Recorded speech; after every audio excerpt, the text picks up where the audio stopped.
ऐसे तो ममता बनर्जी अपने प्रशासन की बहुत तारीफें करती हैं। उनके हिसाब से हर चीजें बिल्कुल परफेक्ट है वेस्ट बंगाल के अंदर, और टीएमसी से अच्छी पार्टी तो शायद ही कोई वेस्ट बंगाल के लिए एग्जिस्ट कर सकती है। हर जगहों पे सम्मेलन होता है, सम्मेलन में बहुत तरीकों के चांसेस होते हैं कि इन जगहों पर भगदड़ हो सकती है, रायट हो सकती है, मारपीट हो सकती है, और बहुत से लोगों की जान भी जा सकती है, जिसके लिए लोग पहले से या फिर स्टेट गवर्नमेंट पहले से प्रिपेयर्ड रहती है, और काफी नए नए तरीकों के प्रावधान और सिक्योरिटी कंसर्न्स को सामने लाया जाता है। जब महाकुंभ हुआ था यूपी के अंदर, तो मैं आपको याद दिलाना चाहती हूँ कि किस तरीके से योगी आदित्यनाथ ने इतनी बड़ी पॉपुलेशन को, कम से कम करोड़ से ऊपर तक की पॉपुलेशन को पूरे के पूरे इतने दिन तक मैनेज करके रखा था। जी हाँ, ये जो पूरा 1 महीने का टाइम था, उस पूरे महीने भर के टाइम में इतने लोग वहां पर गए, देश भर से, दुनिया भर से, पर किसी को भी अलग सी कोई शिकायत नहीं मिली। साथ ही साथ उस जगह पे सिक्योरिटी कंसर्न या सिक्योरिटी लैब्स जैसी भी कोई चीज नहीं हुई। एक बार भगदड़ हुई जब पूर्णिमा की रात थी और ये सब कुछ, पर फिर भी अगर आप 1 महीने के ग्राफ में एक बार भगदड़ देखेंगे तो वो भी कंट्रोलेबल है वो चीज, उसको हम फिर भी नंबर दे सकते हैं। पर टीएमसी के लीडर्स और स्पेसिफिकली ममता बनर्जी जिस तरीके का क्लेम लेकर आती हैं, उस हिसाब से चीजें सामने आते हुए तो नहीं दिखती है। हाल फिलहाल में दुनिया के सबसे बड़े फुटबॉलर मेसी आए थे कोलकाता के अंदर। जी हाँ, उनका जो टूर चलता है उसके लिए आए थे। इस टूर के अंदर 7 दिन तक वो इंडिया में अलग अलग फैंस से मिलते, जो उनके मतलब जो उनके बहुत बड़े फैंस हैं, उधर जाके वो लोगों से मिलते, उनको एड्रेस करते, उनसे बातचीत करते। ये उनका एक पूरा एक कैंपेन है जो वो काफी हद तक बहुत टाइम से चलाते आ रहे हैं। उसके तहत उनके लिए वहां पर वेस्ट बंगाल की सरकार ने 70 फीट ऊंचा आपका उनका स्टैचू बनवाया था, जिसका इनॉग्रेशन करने भी वो आए थे, और उसे देखने के लिए सब कोई वहां खड़ा हुआ था। जब भीड़ बढ़ती गई तो उस जगह की स्टेट जो पॉलिसी थी और सिक्योरिटी थी वो इतनी खराब थी कि लोगों के बीच में भगदड़ की सिचुएशन बन गई। इतनी नहीं, लोगों ने कम से कम 4,000 से लेके 14,000 के ऊपर तक की टिकटों का पैसा दिया था, और वहां पे सिर्फ और सिर्फ वीआईपी एक्सेस वाले जो लोग पॉलिटिशियन सेलिब्रिटीज थे वही ढंग से देख पा रहे थे मेसी को। जबकि ज्यादातर लोगों की, जो आम जनता थी, उनकी ये शिकायत थी कि उनको मेसी दिखे ही नहीं, और कुछ लोग कहते हैं कि हमें मेसी बस 3 से 4 मिनट के लिए दिखे। इवेंट के अनुसार मेसी बहुत ज्यादा देर रुके नहीं, 10-15 मिनट में ही वहां पे सिक्योरिटी लैप्स होने लगी और उनको वहां से निकाल दिया गया, क्योंकि इतने लोग आ चुके थे, भगदड़ का माहौल बन चुका था। जब जब वेस्ट बंगाल में कुछ ऐसा होता है, हमेशा भगदड़ का माहौल बन जाता है। लेकिन अगर आपको याद हो कि बाबरी मस्जिद का जिस दिन जुलूस निकला था, जिस दिन मुस्लिमों ने जो पूरा कहते हैं इनॉग्रेशन वाले दिन, कहते हैं पूरा सम्मेलन निकाला था, उसके टाइम पे तो हमें नहीं देखने को मिला था कि ऐसे कोई भगदड़ हुई या कुछ भी हुई है। पर इन सब जगहों पे सिक्योरिटी लैब्स होने लगती हैं। कैसे होती है? ममता बनर्जी जी की जो पार्शियलिटी है कि कुछ समझ ही नहीं आती है। ममता बनर्जी ने कुंभ में हुए जो भगदड़ था उसको मौत का कुआं बोला था। तो आप वेस्ट बंगाल में जो भगदड़ हो रही है उसका क्या कहेंगी? चलिए, कुंभ में तो हमारे लोग थे, भगदड़ हुई, सही बात है, आपस में मिलजुल के सुलटा दिया गया मामला, वो अपनी जगह चीजें हैं।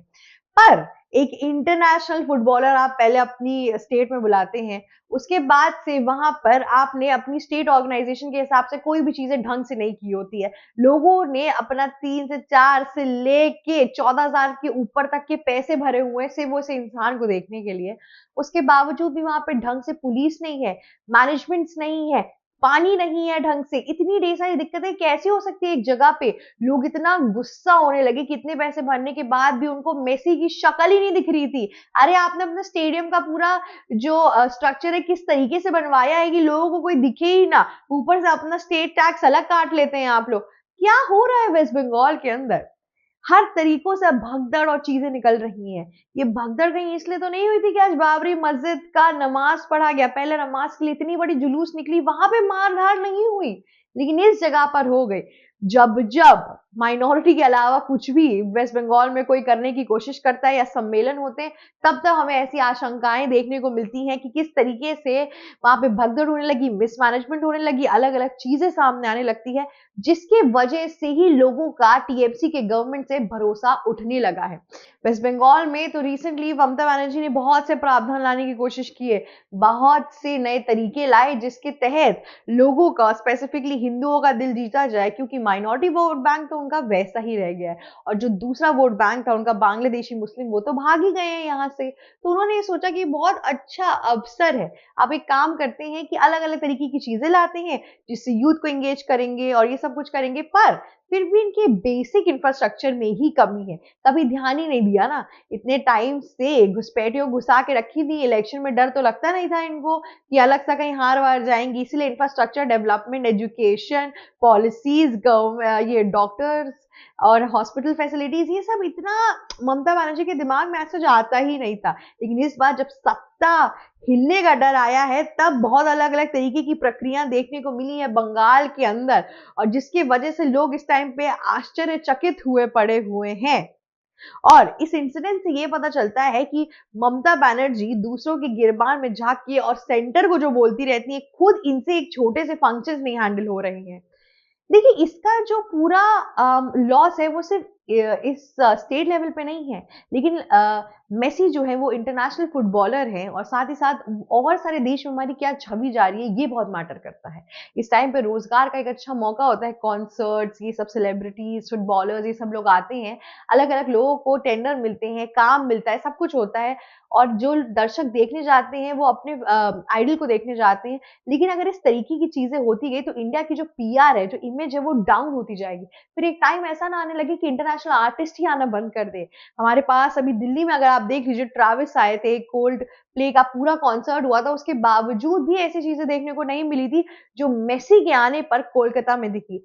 ये सारी कमियां मैक्सिमम ऑफ द टाइम वहीं क्यों आती है जहां पे कांग्रेस की सरकार राज कर रही होती है। वैसे तो टीएमसी में एक से एक बड़े लीडर है, पर यहाँ पे कुछ नहीं कर पाए। फिर जब सब कुछ हो जाता है तो ममता बनर्जी कहती है कि हम जांच पड़ताल कर रहे हैं, किसका हाथ है, किसकी गलती है। अरे अब तो चिड़िया चुग गई खेत, अब क्या करे पछताए, यही बात हो गई ना। अब तो जो मेसी को सोचना था उन्होंने सोच लिया और वो चले भी गए। लोगों के दिमाग में जो गुस्सा था वो गुस्सा हो गया, भगदड़ हो गई, मारपीट हो गई वहां पे।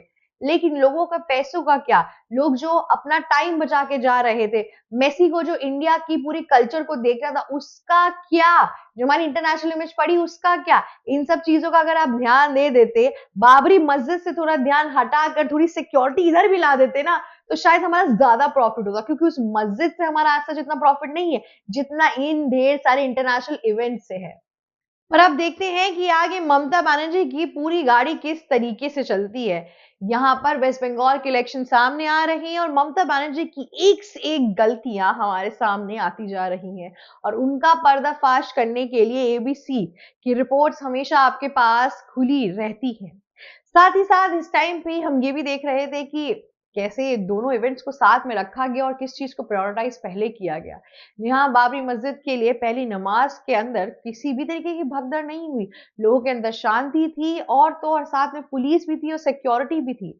पर दूसरी जगह इतने बड़े इंटरनेशनल आर्टिस्ट, इंटरनेशनल फुटबॉलर का एक इवेंट था जहां पे वे खुद आए थे, और उनके सिक्योरिटी में इतने लैप्स हो गए, इतनी तरीकों की इश्यूज हो गए, जिस इवेंट कंपनी ने लिया उस पर भी कार्यवाही होनी चाहिए। जिस ऑफिसर के पास की पूरी जिम्मेदारी थी, उस पर भी कार्यवाही होनी चाहिए। इनफैक्ट कार्यवाही नहीं, उनको सस्पेंड भी कराना चाहिए, क्योंकि इतनी बड़ी गलती की कोई भी माफी एज सच नहीं है इस टाइम पर। हालांकि टीएमसी लीडर्स ने बोला है कि हम हर तरीके की तहकीकात करेंगे, पर वही बात है ना, हमारी इंटरनेशनल इमेज का क्या। इसलिए यहाँ पे टीएमसी लीडर्स को भी माफी मांगनी चाहिए लोगों से। जिस हिसाब से लोगों के अंदर गुस्सा था, चीजें थी, टाइम वेस्ट हुआ, मनी वेस्ट हुई, इन सब चीजों का एक भुगतान टीएमसी के लीडर्स को देना ही चाहिए हर हाल में। खैर, आज के लिए बस इतना ही। अगर आपको ये वीडियो अच्छी लगी तो हमें प्लीज लाइक, शेयर, सब्सक्राइब और कमेंट करना मत भूलिएगा। जाते जाते बेल आइकन भी हिट कर दीजिएगा। Thank you so much for watching us. ABC Hindi news, आज ही जुड़िए हर खबर के साथ।